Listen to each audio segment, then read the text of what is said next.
في الفيديو السابق احنا كنا اتكلمنا عن التراكنج وعرفنا عن ايه التراكنج وايه الادوات اللي احنا هنحتاجها، وشرحنا اول اداه معانا اللي هي كانت جوجل تاج مانجر، وعملنا ربط بين جوجل تاج مانجر وبين الويب سايت او المتجر الالكتروني اللي احنا بنجرب عليه. في فيديو النهارده هنتكلم عن جوجل اناليتكس او تحليلات جوجل، اداه تحليلات جوجل. هنعرف هي ايه وازاي نعمل لها سيت اب او ازاي ننشئ حساب على جوجل اناليتكس، وازاي نربط جوجل اناليتكس بالويب سايت بجوجل تاج مانجر. ببساطه جوجل اناليتكس هي اداه تحليل من جوجل بتساعدك تفهم ايه اللي بيحصل جوه الموقع بتاعك او جوه الابلكيشن بتاعك، يعني زي عدد الزيارات، مصدر الزيارات ده ايه، مصدر الزيارات ده جاي من الاعلانات ولا جاي من السوشيال ميديا ولا جاي من الاورجانيك اس اي او، ايه هي اكتر صفحات الناس بتدخل الموقع عن طريقها، الناس بتقعد في الموقع قد ايه اكتر صفحات الناس بتخرج منها، عدد التحويلات او الكونفرجنز اللي بتحصل، سواء الكونفرجنز دي زي ما احنا اتفقنا في الحاله بتاعتنا هتكون هي المبيعات لان احنا شغالين على المتجر الالكتروني. لكن لو انت لوكال بزنس او انت الهدف بتاعك او الكونفرجن بتاعك بتقول ان ده كده كونفرجن، لما يحصل اتصال بيك او يحصل ان في حد يملى فورم او يملى نموذج تواصل او يضغط على مثلا الزرار بتاع الاتصال او على الايقونه بتاعه الواتساب، لو هي ديت الكونفرجن تارجت بتاعك، فبرضه جوجل اناليتكس بيحسب كل الحاجات دي ويسجلها عنده. وبناء على كده انت بتقدر تعمل تحسينات في الموقع بتاعك او تقدر تعمل تحسينات في البيزنس بتاعك بناء على داتا حقيقيه او على بيانات حقيقيه مش بشكل عشوائي. فخلينا كده نبدأ مع بعض نشوف ازاي نعمل سيت اب لجوجل اناليتكس. فخلينا كده مع بعض في الفيديو ده نعرف مع بعض ازاي نعمل سيت اب لجوجل اناليتكس ونربطه بجوجل تاج مانجر ونربط كل الحاجات دي مع بعضها جوه الويب سايت. نبدأ بأول خطوة وهي ازاي نعمل حساب على جوجل اناليتكس. هنروح بمنتهى البساطة على جوجل وبعدين نعمل بحث على جوجل اناليتكس وبعدين ندوس على أول نتيجة.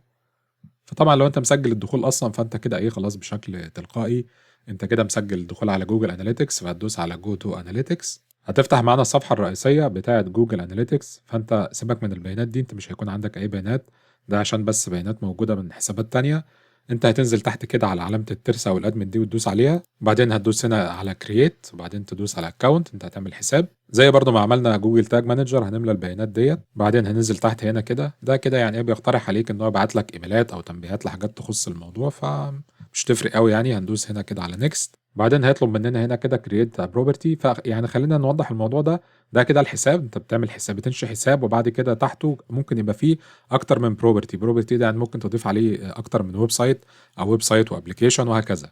فبرضه هنكمل بقيه البيانات ديت. انا هنا كتبت البيانات البروبرتي نيم بي بولد نفس الاسم اللي احنا مختارينه الموقع، وبعد كده اخترت المنطقه الزمنيه والدوله مصر والعمله اللي احنا هنشتغل بيها وبعدين ندوس على نيكست. فدي شويه بيانات كده ممكن برضه نملاها بسرعه. الاندستري هتيجي الشاشه اللي بعد كده بيقول لك انت ايه الاهداف اللي انت عايز توصل لها في البيزنس بتاعك ده.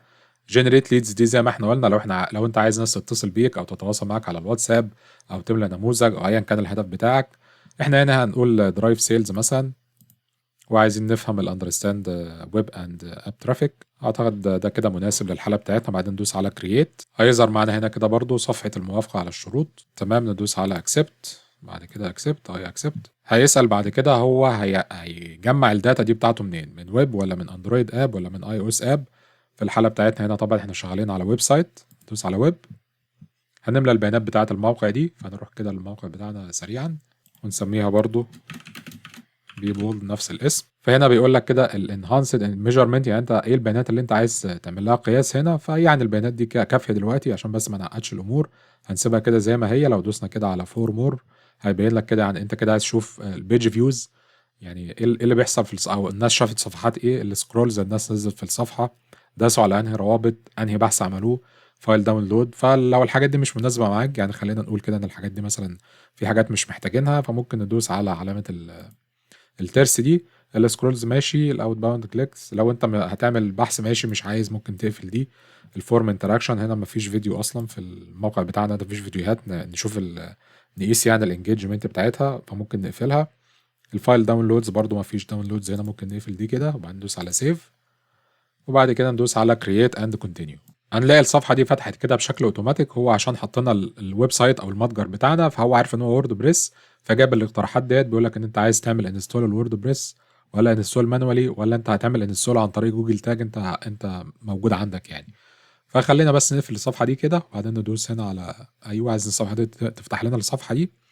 دي كده الميجرمنت اي دي بتاعت جوجل اناليتكس اللي احنا محتاجينها عشان نربطها جوه جوجل تاج مانجر. فهناخد دي كده كوبي. احنا كده رجعنا للصفحة الرئيسية بتاعت جوجل تاج مانجر، وزي ما اتفقنا ده كده اسمه الكونتينر. اللي هو الحاويه اللي فيها كل الاكواد وفيها كل التاجز والتريجرز. فخلينا بس نقف هنا كده لحظه عشان نعرف ايه الفرق بين الاسماء دي او المسميات دي. فزي ما قلنا الكونتينر يعني دي الحاويه اللي فيها كل الشغل اللي احنا بنعمله. التاجز عموما لما نسمع كلمه تاجز دي، التاجز دي يعني بيس اوف كود، يعني كود مجموعه من الاكواد. الاكواد دي ممكن تكون بتاعه جوجل اناليتكس، ممكن تكون بتاعه جوجل ادز، ممكن تكون بتاعه اي منصه اعلانيه تانية زي فيسبوك او تيك توك او غيرها. دي كده اسمها التاجز. طيب التريجرز دي خلينا نقول ان هي الشروط، يعني بنحط كده بنربط التاج ده بشرط، لما الشرط ده يتحقق فالتاج ده يبقى اكتف. فخلينا نوضحها كده بمثال ممكن يعني يوضح الامور اكتر. فخلينا كده نشوف مثال ممكن يوضح الموضوع ده. زي ما اتفقنا لما نقول تاج، يعني لما نقول مثال على تاج، ده معناه ان مجموعه من الاكواد. في المثال بتاعنا هنا كده لما نقول التاج بتاع الفيسبوك، يعني ده كده الاكواد التراكنج بتاعه الفيسبوك. لما نيجي نقول بقى بعد كده التريجر، ان انا بعمل تريجر او بعمل تريجر بسميه بيجن تشيك اوت. ان انا عايز التريجر بتاع انا الحاجه اللي تحفز ان التاج ده ان هو يكون نشيط ويتسجل عندي في جوجل تاج مانجر، ويتسجل مثلا في جوجل اناليتكس لو انا عايز ابعته لجوجل اناليتكس، فبنسميه ان هو بيجن تشيك اوت. طب الشروط بقى اللي انا بحطها في التريجر ده ايه؟ بقول له والله لما الزائر يروح للصفحه اللي يكون مكتوب فيها كلمه التشيك اوت ديت اللي هي في اليو ار ال من فوق، ده كده التريجر ده تم. فانت كده ايه، الشروط كده اتحققت. فبكده الفيسبوك اللي هو التاج بتاع الفيسبوك ده يعمل فاير او يتسجل، يكون نشيط يعني، ويتسجل عندي في جوجل تاج مانجر. وبعد كده ابعته بقى في اي مكان، ابعته لجوجل اناليتكس او ايا كان انا عايز ابعته فين يعني. يا اما يتسجل عندي يا اما ابعته في جوجل اناليتكس. فتاني لما نقول تاج ده معناه ان بيس اوف كود او مجموعه من الاكواد. لما نيجي نقول التريجر يعني نقول ده مجموعه او حاجه كده بحط فيها شويه شروط عشان الشروط دي لما تتحقق تروح منشطه التاج اللي انا بتكلم عليه. اتمنى كده الموضوع يكون واضح يعني. هنرجع هنا كده للصفحه الرئيسيه بتاعت جوجل تاج مانجر، وبعد كده نبدا نطبق اللي احنا اتكلمنا فيه. هندوس هنا كده على التاجز، هنلاقي هنا كده في رساله بيقول لك ان انت ما فيش اي تاجز لان لسه الحساب جديد او الكونتينر لسه ما عملناش عليه اي شغل. فهندوس على نيو، بيفتح معانا الصفحه دي كده او الويندو ده بنضيف هنا كده العنوان بتاع التاج، وده كده التاج كونفيجريشن، يعني هنختار التاج اللي احنا هنشتغل عليه ايه. وهنا التريجر قلنا لازم طبعا الاثنين بيكونوا مربوطين ببعض. هندوس على تاج كونفيجريشن، هيفتح معانا كده اختيارات كتير قوي زي ما احنا شايفين. تدور على الحاجه اللي انت عايز تشتغل عليها يعني، او التاج اللي انت عايزه. ولو الحاجه مش موجوده هنا تدوس هنا على التمبل الجاليري، هتلاقي فيه برضو حاجات جاهزه تشتغل بيها. لكن في المثال بتاعنا هنا كده احنا عايزين نربط جوجل اناليتكس مع جوجل تاج مانجر. فهندوس على جوجل تاج، وبعد كده هنجيب التاج اي دي. التاج اي دي اللي احنا عايزينه هنا كده في الحاله دي اللي هو التاج اي دي هنا اللي هو بتاع جوجل اناليتكس. هناخده من هنا كده كوبي، وبعدين نروح هنا كده ونحط التاج اي دي نضيفه. تمام. وبعد كده هنا التريجر معمول بشكل اوتوماتيك ان هو بيفاير او بيحصل له اكتيفيشن في كل الصفحات، لان احنا عايزين جوجل اناليتكس يعمل قياس او ميجرمنت لكل حاجه بتحصل عندنا في الموقع بتاعنا. بعدين هنا كده هنختار اسم للتاج ده، بعدين ندوس على سيف. فخلينا نراجع بسرعه كده اللي احنا عملناه. ان احنا عملنا التاج اللي هو بتاع جوجل اناليتكس، وكان التريجر بتاعه زي ما احنا اتفقنا موجود بشكل اوتوماتيك ان هو بيعمل فاير او بيحصل له اكتيفيشن في كل الصفحات. فعايزين نتاكد كده ايه ان التاج ده اتضاف بشكل صحيح. هندوس على بريفيو، وادي الرابط بتاع المتجر اللي احنا شغالين عليه. هندوس على كونكت، هنلاقي هنا كده بيقول ان التاج تاج اسيستنت كونكتد. نرجع هنا كده وندوس كونتينيو. هنيجي نبص هنلاقي التاجز فايرد، يعني التاج اللي حصل لها اكتيفيشن هو جوجل تاج مانجر، اسف جوجل اناليتكس. لان احنا قايلين ان هو يحصل له فايرنج او يحصل له اكتيفيشن لما انت تزور اي صفحه. فلو جينا نشوف كده ايه الجزء اللي هو السامري ده كده بيجيب لك ايه الصفحات اللي انت ماشي فيها او اللي انت بتتحرك فيها يعني. فلو جينا هنا كده احنا هنا كده في الصفحه الرئيسيه، خلينا نقول ان احنا نزلنا هنا كده على الموقع ده او على المنتج ده وضغطنا على المنتج ده. لو رجعنا هنا كده للتاج اسيستنت هنلاقي في خطوه جديده كده اتضافت اهي. ده الصفحه اسمها برودكت نيم 11 اهي، برودكت نيم 11 او 10 ايا كان الاسم يعني. هنلاقي برضو ان جوجل اناليتكس حصل له فاير او حصل له اكتيفيشن هنا، لان احنا قايلين ان هو يمشي معانا في اي صفحه. لو كملنا هنا كده، لو دوسنا على اد تو كارت وبعدين دوسنا على فيو كارت، نرجع لتاج اسيستنت، هنلاقي برضو الصفحه اللي بعد كده اللي بتاعت الكارد اهيت فتحت معانا اهي بالترتيب بتاعها. برضو التاجز فايرد اللي حصل لها اكتيفيشن هو جوجل اناليتكس تاج. هنكمل برضو الخطوات. هنا كده عملنا بروسيد وتشيك اوت، كده وصلنا لصفحه اتمام الطلب او التشيك اوت. لو رجعنا هنا كده لتاج اسيستنت هنلاقي كده الصفحه اللي هي ستوري تشيك اوت، برضو ديت الخطوات اللي تمت فيها. برضو التاج اللي فايرد او التاج اللي حصل له اكتيفيشن جوجل اناليتكس 4. لو دوسنا عليه كده هنلاقي التاج اي دي شويه بيانات موجوده عنه هنا كده اهو. خلاص كده احنا اتاكدنا ان كل حاجه تمام والاعدادات مظبوطه يعني.